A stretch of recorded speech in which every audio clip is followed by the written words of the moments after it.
मेरा ग्रां मेरी मिट्टी मेरी पंछान है। मेरा ग्रां मेरी मिट्टी मेरी पंछान है। साढ़े तिरंगे झंडे दी सारी दुनिया कोला बखरी शान है। साढ़े तिरंगे झंडे दी सारी दुनिया कोला वखरी शान है। मेरी जिंद मेरी जान, मेरी जिंद मेरी जान मेरे वतन दे वास्ते जेदा नाम हिंदुस्तान है। दे एक छोटा सा सवाल थोड़े वास्ते है। जो अपने वतन ही अपनी मिट्टी प्यार करता, दोनों हाथ खड़े करो, दोनों, एक नहीं, सारे बोलना, भारत माता की, भारत माता की, भारत माता की, भारतीय जनता पार्टी, भारतीय जनता पार्टी, वंदे वंदे। ऊइयां लगे कोई जलसा है।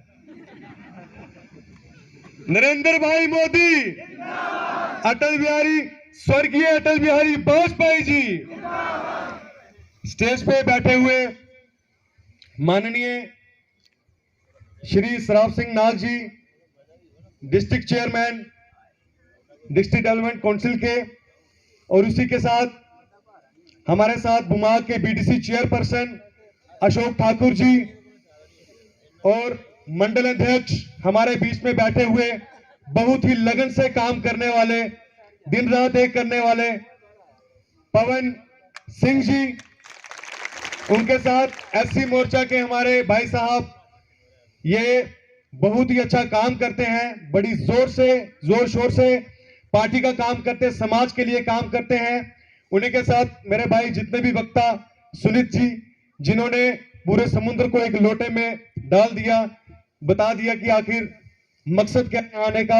उसके बाद एसटी मोर्चा के हमारे भाई साहब और जितने भी वक्ता मुझसे पहले बोले गए, और सभी पार्टी के कार्यकर्ता, हमारे एएसआई, रिटायर एएसआई साहब, उसके बाद हमारे रिटायर पीएचई के हमारे अंकल जी, जितने भी माताएं, बहनें, बुजुर्ग, छोटे छोटे बच्चे, जो भी यहां पर आया है, आप सभी को स्थापना दिवस की, भारतीय जनता पार्टी की बहुत बहुत बधाई। और जितने भी ये लोग बैठे हैं, इनके लिए जोरदार ताली होना चाहिए।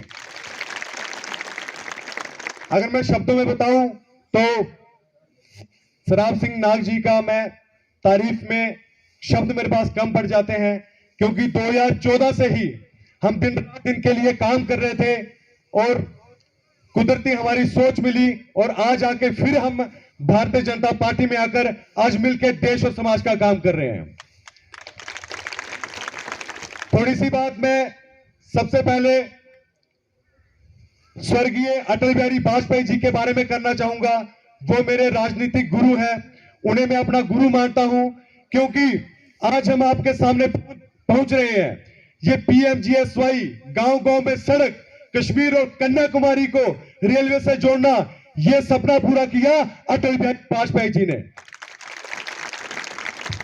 उन्होंने बीडीसी की जो गंडे थी, जब मिलिटेंसी का दौर हमारे जम्मू कश्मीर में छाया था, खासकर चिनाब वैली में, तो उन्होंने, अटल बिहारी वाजपेयी जी ने, उनके साथ साथ हमारे लाल कृष्ण आडवाणी जी ने ये आवाज उठाई और बीडीसी कमेटी को बनाने के लिए आग्रह किया, और घर घर में बीडीसी की गन थमाई, ताकि मिलिटेंसी से लड़ाई हो सके, और तभी जाकर हमारी चुनाव वैली जो है मिलिटेंसी से बाहर आ पाई।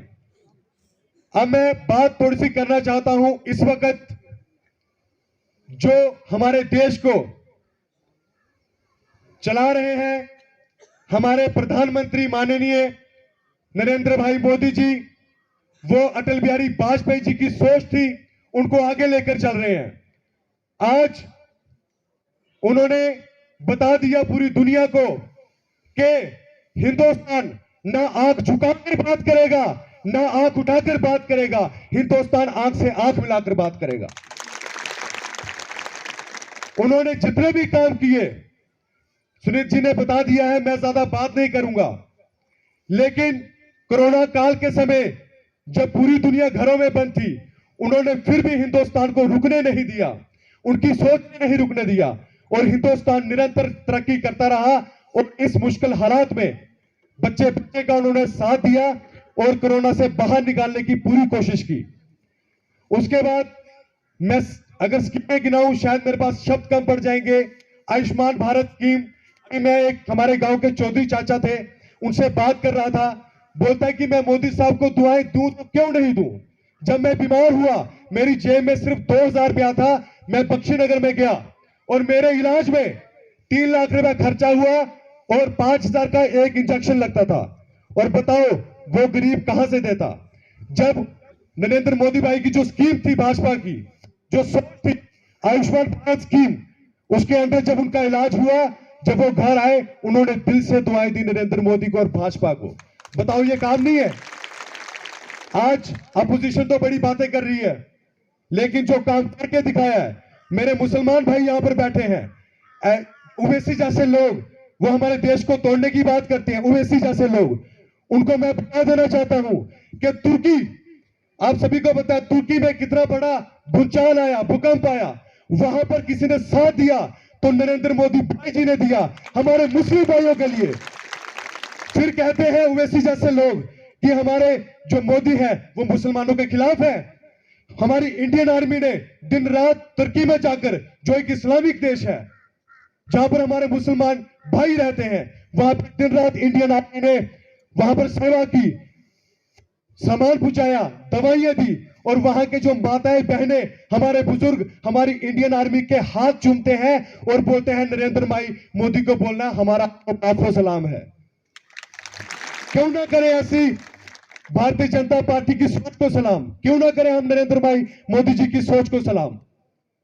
मैं ज्यादा अब स्कीमों के बारे में बात नहीं करना चाहूंगा क्योंकि समय बहुत कम है और शॉर्ट करेंगे, लेकिन आए हैं भारत मां के लिए तो कुछ बोल के जाएंगे। तो अब मैं बात करूंगा अपने बुमा की। उन्होंने बहुत कुछ किया, मोदी साहब ने, अटल बिहारी वाजपेयी ने, लेकिन उनके करने से कुछ नहीं होगा। जब तक जमीनी सतह पे जो आप लोग बैठे हैं वो कुछ नहीं करेंगे तो कुछ नहीं हो सकता है। जो वो सोच रहे हैं वो दिल्ली में सोच रहे हैं, लेकिन उसको जमीनी सतह में उतारने का जो काम है वो हमारे चेयरमैन साहब, बीडीसी, डीडीसी, हमारे जितने भी भारतीय जनता पार्टी के जो भी मेंबर्स हैं वो कर रहे हैं और हम नौजवानों ने भी वही करना है। तब जाके भारतीय जनता पार्टी और हमारे नरेंद्र मोदी भाई का जो डंका है पूरी दुनिया में बचेगा और बच भी रहा है। और बात मैं बुमा की करना चाहूंगा। मुझे युवा मोर्चा की जो जिम्मेवारी दी गई है, जो मेरी सोच है, वो मैं बताना चाहता हूं कि मुझे अपने बुमाग में सबसे पहले पढ़ाई को सबसे आगे करना है। चेयरमैन साहब जी, मैं बताना चाहता हूं, पिछले दिनों में मैंने आपको बताया था कि पूरे बुमाग में कई सारे टीचर जो हैं वो अटैचमेंट में कहीं और जाके काम कर रहे हैं और जो हमारे बच्चे हैं उनकी पढ़ाई बर्बाद हो रही है। चाहे टीचर मेरा सगा भाई क्यों ना हो, लेकिन जब पढ़ाई की आएगी, हमारे बच्चों की भविष्य की आएगी, तो हमें करना होगा। पॉलिटिक्स रही साइड में, और जब तक हमारे टीचर सही काम नहीं करेंगे तो हमारे बच्चे कैसे आगे बढ़ेंगे। शेर स्कूल को जो अपग्रेड करना है, स्कूलों का मसला है। उसके बाद सफाई अभियान, मेरा यकीन मानिए, आप जो गंदगी जम्मू में देख रहे हैं, जो रियासी में देख रहे हैं, वो गंदगी हमारे गांव में बुमाग में हो जाएगी अगर हम लोगों ने रहते टाइम अपने हाथ नहीं संभाले तो।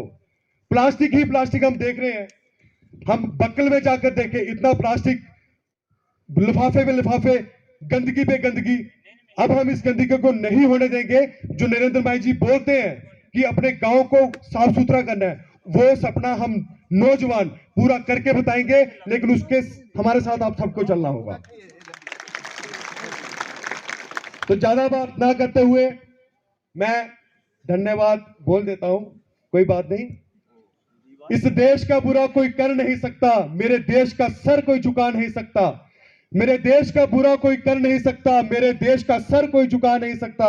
जब तक है इस देश के फौजी वीर जवान, मेरी देश की सरहद को कोई छू नहीं सकता। जय